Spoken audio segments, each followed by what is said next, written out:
is Jim, and I'm back with another thought. I did a Substack live video the other day, and it was awesome. I actually really enjoyed it. Haven't done that much in my life, but it was kind of enjoyable. And I shared about Rocketbook, and that was great. So I'm going to do this again. This isn't a tiller tip. This is just kind of thoughts that I'm wrestling with.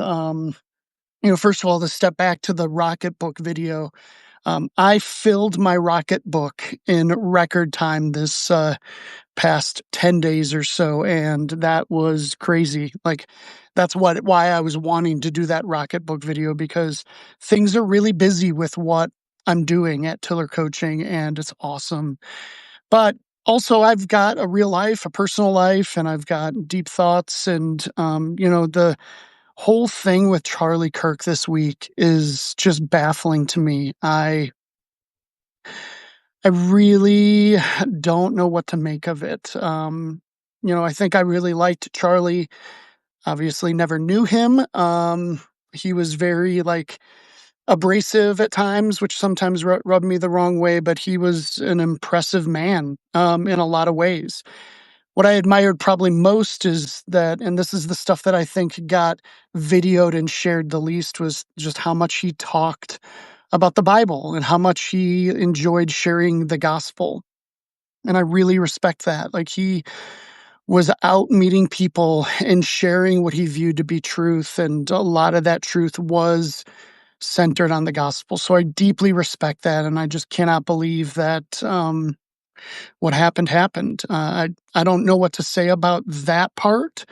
But here's what I've been processing over is that I saw a video the other day of some lady coming up to him and kind of asking, okay, so what would you say you do around here? That's not how she phrased it, obviously, but she's like, what is this? What's happening? And she said, or he said, I go around to different college campuses and I am just engaging conversation about, our country and blah, blah, blah.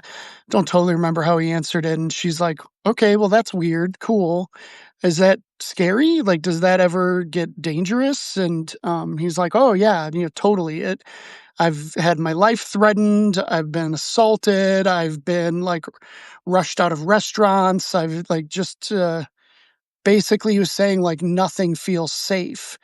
And yet he continued to want to do this. He would choose to do this, put himself in front of massive crowds at probably very unsecure college campuses, which vetted out this week, that he would do that knowing that there was danger and there was risk.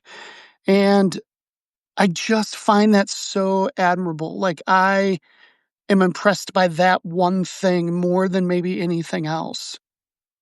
I think he knew that there was risk involved in doing the thing he felt like God was asking him to do. And I I want to be more like that.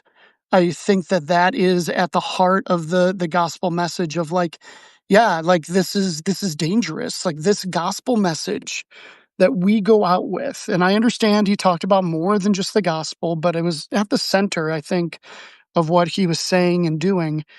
But he would absolutely take this and say, I don't care about the risk. This is worth it.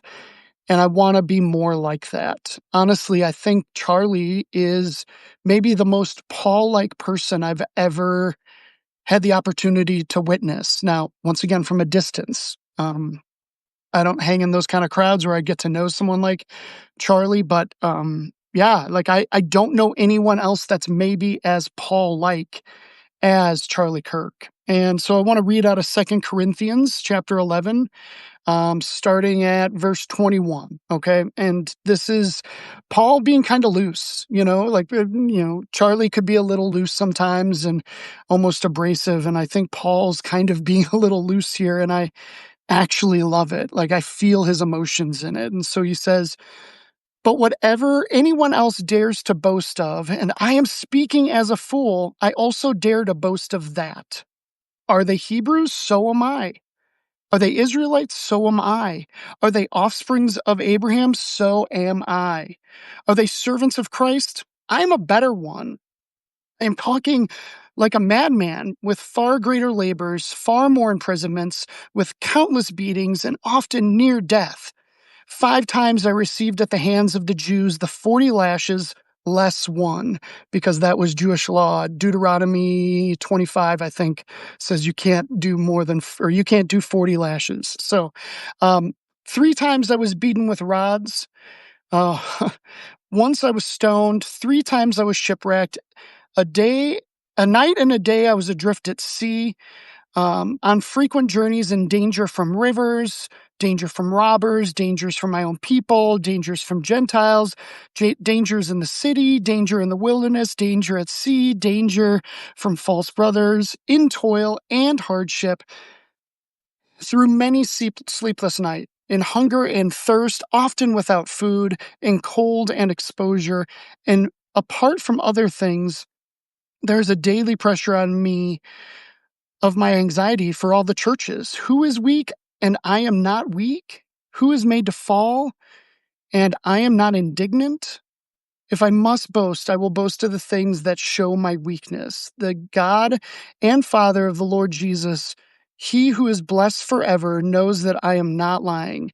At Damascus, the governor under King Aretas was guarding the city of Damascus in order to seize me. But I was let down in a basket through a window in the wall and escaped his hands.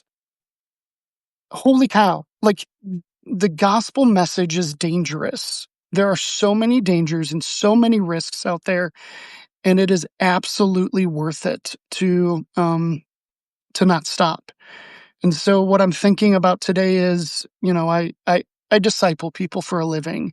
I call it coaching. I coach people through their expectation gap. And that is an unbelievable place to start a discipleship journey. I'm hurting right now. I need someone to walk with me. Tiller Coaching provides that. And so far, that's been me, and then me and Carlos. And then I've got more men coming on board to be coaches, and I'm hyped about that. I see one of them watching live right now. Shout out there.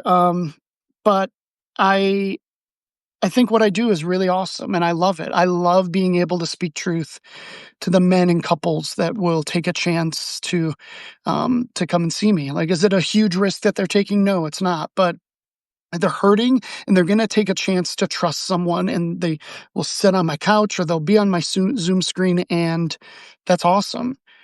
But it's in a pretty safe environment. Like, I'm quite literally not putting myself in that much danger. And not that putting yourself in danger is the litmus test of your faith, but I guess the conclusion that I want to land at on this video and in my own soul here is that, like, there's no limit to what I want to do for the sake of the gospel and for the sake of other people who are hurting. And if that meant danger, if that meant demise, like, okay, I think I'd be willing. Like, Charlie literally knew that this was a dangerous venture that he was going out into. And certainly he made like precautions and there was security and whatnot, but there's no assurance. We saw it this week. There is no assurance outside of Christ. And he said, I'm going to do it and nothing's going to stop me. And I think his death isn't going to stop him. I think his message is going to live on in a lot of ways. And I don't care where you land politically.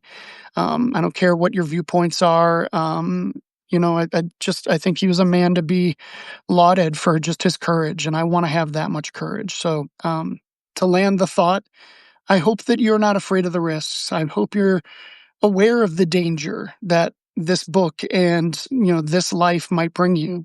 But I hope that you're not afraid of it. I hope that you're not, taking a look at it and saying, oh man, that's too much. We could all live more like Paul. We could all live more like Charlie and, assume the risk and just go for it. So, yeah, I want to do that more. I'm not sure what that looks like. But yeah, let's give that a shot. Hey, thanks for checking this out. That was really unscripted, but I wanted to share it, and you guys hung in there and watched it. So thanks. I appreciate it. So I'll see you next time. All right. Take care. Bye.